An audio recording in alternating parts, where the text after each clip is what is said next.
Assalamualaikum teman-teman, bagaimana kabarnya hari ini? Semoga semua dalam lindungan Allah ya. Judul video kita kali ini adalah Aku Sahabat Al-Quran. Selamat menikmati. Teman-teman, siapa ya yang di rumah sering baca Al-Quran? Kata Rasulullah, rumah yang tidak pernah dibacakan Al-Quran di dalamnya, maka rumah itu seperti kuburan. Namun, jika sering dibacakan Al-Quran, maka malaikat akan berdatangan dan setan lari menjauhinya. Dan banyak sekali kebaikan yang bertambah jika kita sering membaca Al-Quran di rumah kita. Allah menurunkan Al-Quran sebagai petunjuk dan rahmat bagi orang-orang yang beriman.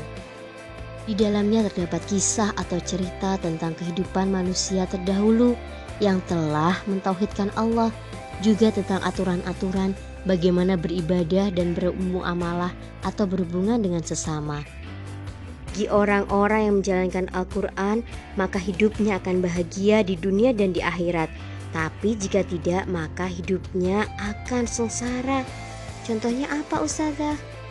Contohnya, di dalam Al-Quran dijelaskan tidak boleh minum minuman yang memabukkan.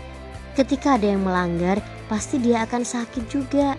Untuk itu kita harus mengenal Al-Quran lebih dekat teman-teman, karena semua yang ada di dalam Al-Quran pasti benar.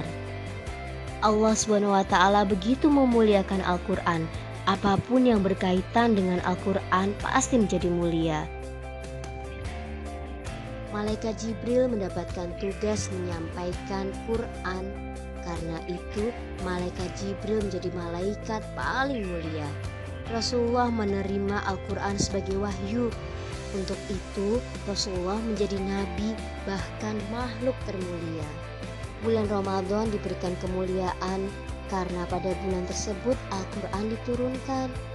Begitu halnya dengan malam Lailatul Qadar menjadi malam yang termulia karena pada malam itu juga Al-Quran diturunkan teman-teman. Untuk itu, jika kita mengikuti Al-Quran, kita akan menjadi umat yang mulia juga. Rasulullah bersabda, bacalah Al-Quran karena sesungguhnya ia akan datang pada hari kiamat sebagai pemberi syafaat kepada orang yang membacanya. Dengan syafaat itulah Allah akan masukkan orang tersebut ke dalam surganya. Kelak Al-Quran akan menjadi hujah yang akan membela ataupun membantah orang-orang yang tidak pernah berhubungan dengan Al-Quran. Nah, untuk itu teman-teman, kalian sangat beruntung karena di usia kalian yang masih kecil, kalian sudah mulai belajar dan menghafal Al-Quran. Dan usia kalian adalah usia emas, di mana kekuatan otak untuk belajar dan menghafal Al-Quran sangat tinggi. Makanya kalian harus semangat ya. Insya Allah kalian akan dapat mempelajari dan menghafalnya dengan baik teman-teman.